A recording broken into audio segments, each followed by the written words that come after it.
get so mad, there's no controlling me. My thoughts get so bad, I'm like, oh God, here goes. I lost all feeling from my head to my toes. You said some shit that I can't let go, so just stay tuned for the rest of the show. Welcome to a very special edition of What If, live at ISE 2025 in the Fira.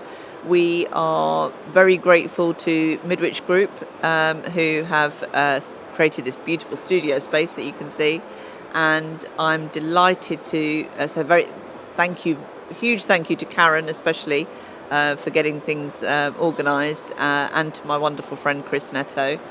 I am absolutely honoured to be joined by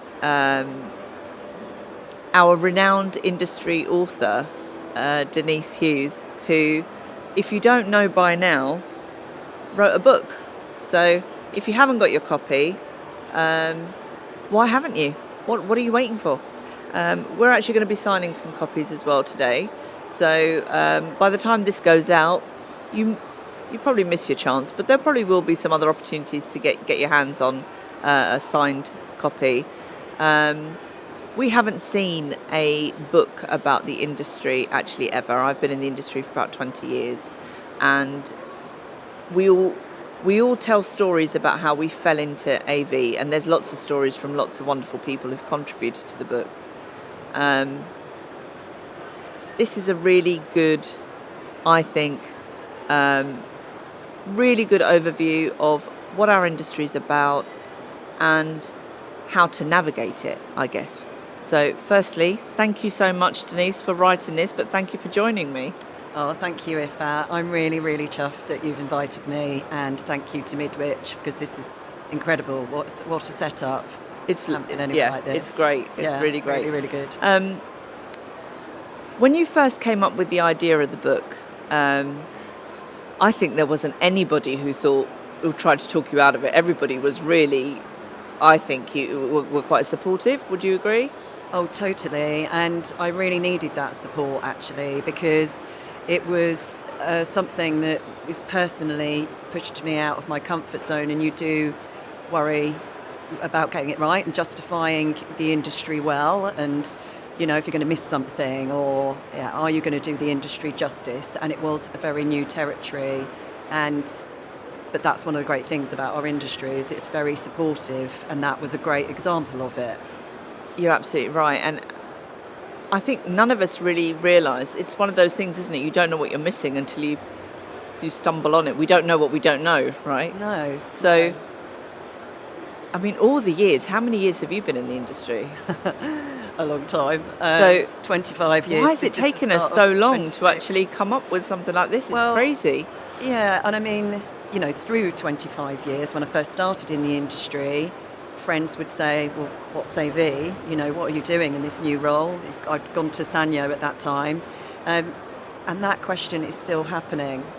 So, I'm quite blown away by that, because obviously AV is all around us, even more so now than 25 years ago. Yeah. And yet it's still described as a secret industry, a closed door industry, a bit of a, mysterious, what do we actually do? Yeah. So that sort of provided a bit of that was like the starting point for me, I suppose, and the motivation of, okay, let's just explain it. And that was what I could bring, with my experience. And I think one of my favourite parts of the book is that you reached out to such a range of people, and just being able to read their stories and their opinions and their standpoint, and just get these other voices. I think for somebody who's new to the industry, that's just invaluable, to get that many people in one book to well, you could actually go and connect with them, obviously, if as a young person. Brilliant group of role models there, but just to get those perspectives, and it's reinforced what you were talking about throughout the book. It's brilliant, absolutely brilliant. I loved that bit of the process. I just felt that it needed to have some voices, independent voices from different roles within the industry, whether it be an AV technician, through to somebody who has built and sold businesses within the industry. I mean, it really is a wide range. And you could do a book on how everyone fell into the industry. It really was so enjoyable hearing about people's journeys and their experiences. And I think when you're writing something that is, primarily it's a guide, it's a book with lots of facts in it, I just felt that it would bring it to life. And like you say, now there's the opportunity that actually those individuals you could connect with. Yeah. They're all really open people who Yeah. were very supportive and keen to see the industry succeed. So yes, there's now an opportunity for those individuals to, raise their profiles as people who are able to be supportive to new entrants to the industry. And all the journeys are really, really interesting. And varied. I do think, if I go back 20 years, if I'd had the book, it would have helped me so much more. Just even to trip over some of the language and some of the terminology that we use, that we just assume everybody knows what a vendor is, and everybody, Yeah. it's all those sorts of things that you Yeah. think, well, what on earth are they talking about? But you trip over that information, don't you, almost by accident, the way we've like grown in the industry. But to have it in a book is it's great. I think it's brilliant. It's something quite a few people have commented on about the explanation of the channel, because that's one of the things you need to learn quite quickly when you come Yeah. into the industry, is where you sit in the scheme of things, and it's not necessarily like other industries. No. So that bit can sometimes be quite hard to pick up, Yeah. and it's an important bit to train. And I think that it's quite, or people have commented that it explains it well in the book, and that it's understandable and logical, and then follows on to the different opportunities available, which again, you don't necessarily see what else is available for job roles when you're coming in to a specific position, or perhaps you're in the back office. Yeah.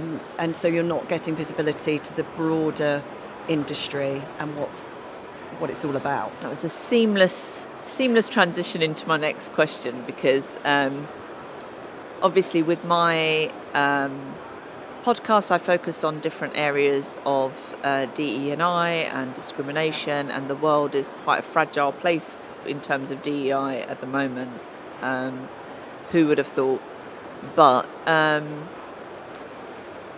how do we encourage people to go for those roles? If they are in a back office, and part of this obviously is your day job as well, right? But how do we as an industry get better at that, and that whole development piece, and holding on to the talent that we've got, but also bringing in young talent?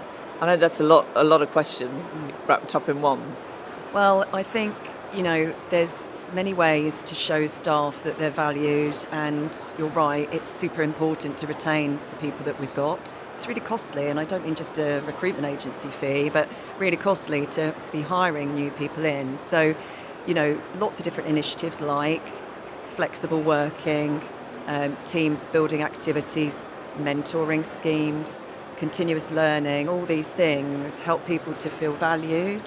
And I think with, inspirational people to support others, like the mentoring I mentioned, if you can't see it, you can't be it, So there's some of the ideas around, retention of staff. And I think then perhaps that gives people, the feeling of value that they will then want to progress and develop themselves.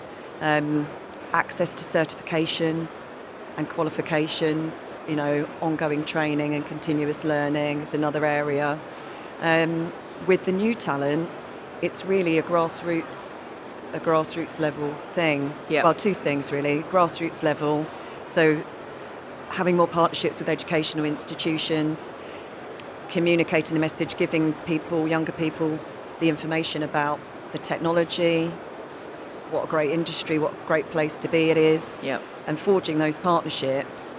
And then I do think as an industry we need to be more open to some transferable skills.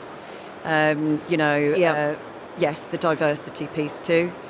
So looking at more innovation and creativity through a more diverse workforce, the industry benefits, and it does give us access to another talent pool.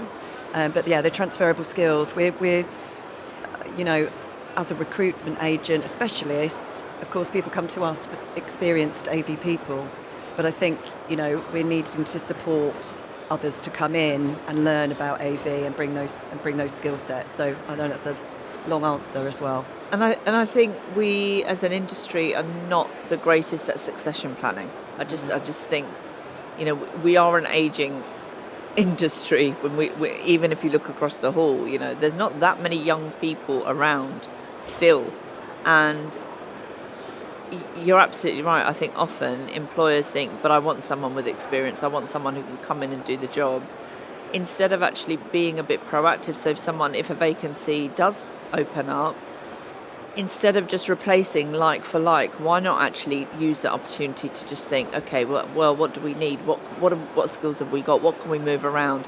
And maybe create a new role, which might be something that someone can grow into and develop and learn and, have a meaningful apprenticeship scheme. We've got a few actually industry apprenticeship schemes that are really good, but another exciting thing that's happened recently is that you've joined the board of Rise. Yes. Rise AV. Yeah, I'm really excited about that. I think that there's a number of great initiatives around in the industry already, and this adds another dimension, particularly on the mentoring front. And it's really focused on the gender diversity, which, we really are really passionate about that. And there's a great bunch of people who are all going to be focused on this initiative, which again just adds another dimension to what we can do to affect change. There's lots of good initiatives around, and there's many companies doing some great things like graduate programs. We've obviously got Jack Laidlaw's apprenticeship, which is going really well. We've got, the veterans programs as well. So the industry is definitely making moves to try and address this problem, but it depends who you're talking to, doesn't it? Oh, as gosh, well. yes, So 100%. some are doing more than others, and I think as an industry collectively, we all need to be doing something to address this problem, because it's been ongoing for quite a while. It has, and I think for me, the message has always been, it's not about we need to tick a box and say that we have a quota of women, or we have a quota of people of a certain ethnicity, or who have a particular disability or whatever. For me, the message should be, are we creating level playing fields so that any applicant actually can start their job at 9 a.m. or whatever with the tools and everything they need to fulfill that role? And or are they being discounted out because of the way we're wording adverts or the way that we're filtering the applications and all of that? So creating a level environment, I think, is what helps and supports retention as well. It's not just about getting them in. It's also then exactly what you said before about nurturing and giving those opportunities for training and development and showing them that this is somewhere they belong. Yeah, we've talked about it before, in fact, and you're the one who remembers the statistic, and I don't, about the amount of women that talk themselves out of job roles. Oh, it's 70-something%. Yeah, It's because as a female, we're wired to want to tick every box on a requirements for a job. And if we don't tick every box, we'll talk ourselves out of applying. Yeah. And that's not something that not the way that men are wired. If they can see that they could do majority or even some, they'll still move forward with the application. And of course, there's been issues in the past about the language that we're using in job adverts, too many acronyms, things that just can be quite off-putting. Yeah. And written in a male language as well. So yes, it starts really at the job advert stage. I was talking yesterday with somebody about AI, which is really interesting. It's obviously revolutionising lots of businesses, lots of industries, and recruitment is no exception. And one of the things that it brings is the ability to level the playing field for applicants, because when it's searching, AI can just focus on skills and experience, and you can literally kind of remove the unconscious bias as long as it's not programmed with a bias to start with. So, you can remove that, and you can just have an objective approach to sourcing people and shortlisting and ranking and that kind of thing, in an automated sense. So I think when combined with the human approach, that could be really quite revolutionary for candidates. And do you know what? I just really feel that if it was a young person, and I'm a mum as well. My youngest has just secured his first job, and I just think he knew, and he's in an adjacent. He's not in AV. He's in an adjacent industry, but he knows nothing and knew nothing about that industry when he went in. So I've been like just drip feeding some questions and things, and some of the topics that were covered in the book. And I said, well, do you know this? And do you know? And he hasn't got a clue, because there is. So here's your next volume for the people next door. But I just think for those young people and for businesses out there, and again, huge thank you to Midwich, because they've actually invested in some of these books. So some people will be lucky enough to pick up a signed copy for free, courtesy of Midwich. It's very kind of them. Because we all agree that actually putting that in the hands of somebody, it's arming them for success, right? It gives them something to kind of go, oh, okay, I've got a feel for this, and I can wax lyrical about your book, but it I just think we don't do that. Even at interview stage, we're so focused on, can you do the job? And I need someone with a pulse, instead of actually taking time to educate the person about the wider business. And I've heard stories from people where at interview they barely even know about the company. There isn't. Yeah, I think it's quite.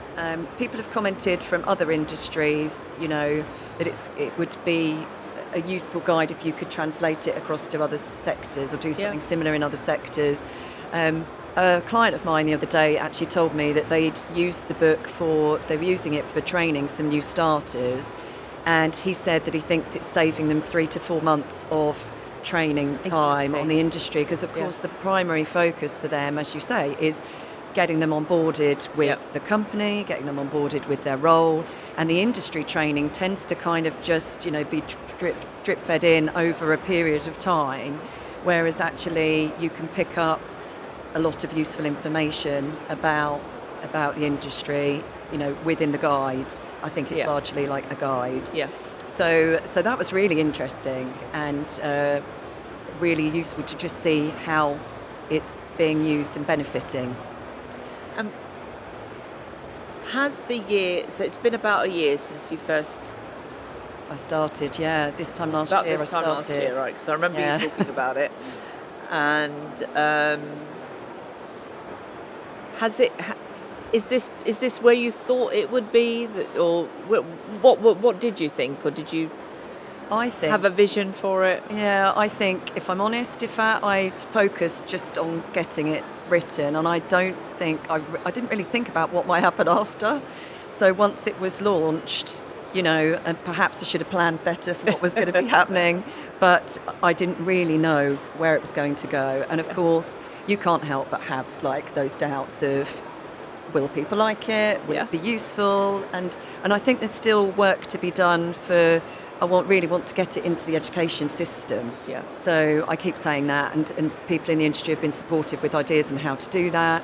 There's also, evolutions to the book as whether some of it could be turned into training, into a training program, which actually I'd love to do that. And I think that would be great. So no, but it's really, really been wonderful in just starting so many conversations. And getting people thinking, right? Getting people actually talking brilliant. And thinking about it.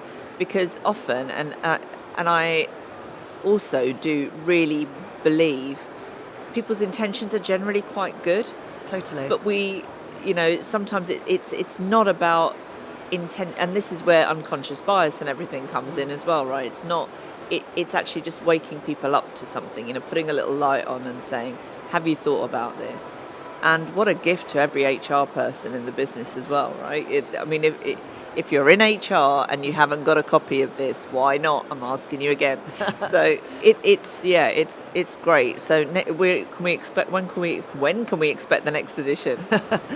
Well, I did think I needed to take a bit of a break there. I did another edition. I poured a lot into it. There were there was a lot of sacrifices, Yeah. compromises that I had to make on other things. Yeah, of course. Particularly being a mum. Yeah. My son he had to understand that when I had some free time, I was often writing Yeah. and doing the book. So I've come back to being a bit more of a present mum at the moment and taking a break from the book thing. But I must say, I've surprised myself with being able to go through that process. Yeah. And it's really, it's just changed lots of things in a good way. And being so supported in the industry that, there is that temptation, but it's not on the cards at the moment. But I mean, like I say, I just loved the bit about talking to people about their journeys. That's, it would be great to be able to extend that further too in another edition. And I guess it's going to need updating because we move at a pace. We do. And it's not just our tech that's moving at a pace, and it's not lots of tech in there, as you know. No. It's got overviews of the technology, and I'm not hugely technical, or not technical, but it's also the pace of change with people, and how we go about. So there's a section of the book about how to go and find your dream job, and that's evolving all the time as well. The process in recruitment, like I mentioned, with things like AI influences. So I think it probably is going to need another edition of an update. Yeah. I mean, I to give it a bit of a caveat, what it isn't is you're not going to pick up this book, read it, and go and get a job, right? It's not a menu. It's not like following a recipe and you end up with a cake, right? There's an element. You said earlier, it's use the word guide, and I think that is really important to keep in mind. Is that exactly what you said? We are an evolving industry. We are always changing, but the nuts and bolts, actually, the foundations, are what you'll get in this book. And if you are then going to interview, and you're a young person, it's your first interview, first job, or whatever. That's going to be really powerful. That you actually have bothered to even research it, right? Over and above researching the company. Everyone tells you go and check out the company and look at their website and all of that. But for a young person, I'd be really impressed if they came in and they'd read this. If I was interviewing. So I think it's important to recognise that it is a guide. It's not a I read the book, so give me the job. It's not. Yeah, absolutely. And people are taking different, there's different parts that are resonating with different people is another thing that we've found. So it might be that it's the mindset chapter that resonates with you. That's one that's come up. Or as we talked about, the explanation about the channel, or where you can go networking, or the different job roles that's available. Or it could be, there's a great bit about personal branding, which Chris helped with. Yeah. The master of personal branding. He literally is. Yeah, so there's a great section about personal branding. So you can kind of dip in and out of whatever parts are useful depending on where you're at. But it can also, I think it can just, I know there's somebody that I spoke to where they just felt it reinvigorated them about the industry. Yeah. They were thinking about a change, weren't really sure what to do next, read the book. Less about me. Mentioning no names. But they just felt like it reminded them why they were in the industry, why they came in the first place. Absolutely. I absolutely it kind concur. of just refreshed that whole I definitely felt really uplifted. So it's kind of, I didn't really plan for that either, and I didn't think it may be useful for people in the industry or at a higher level, but it has been of interest and has been of use. So that's been cool to see. So we've got to get out there because we've got a bit of a crowd gathering outside, which is really nice to see, and we're going to sign some books, and I think Chris is deciding who gets a freebie. But we've also asked people to bring their own copies to be signed, so you might get some fanboys and girls out there for you. What are you looking forward to this week at ISE? Seeing everybody. So, unfortunately Jenny couldn't be with me. Aww. And she's I've got major FOMO We're because missing what that. we love about this part of the year is connecting with everybody Yeah.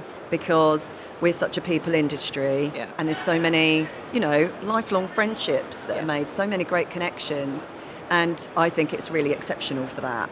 When I talk to friends in other sectors, there's, they always say There you're so isn't a lucky. there's No, nothing they always that say you're so compares. lucky with the fun that you have doing your job, and it's true. We have a lot of laughter in this industry, Yeah, don't we? we do. And good times, and everyone's working really hard on this event.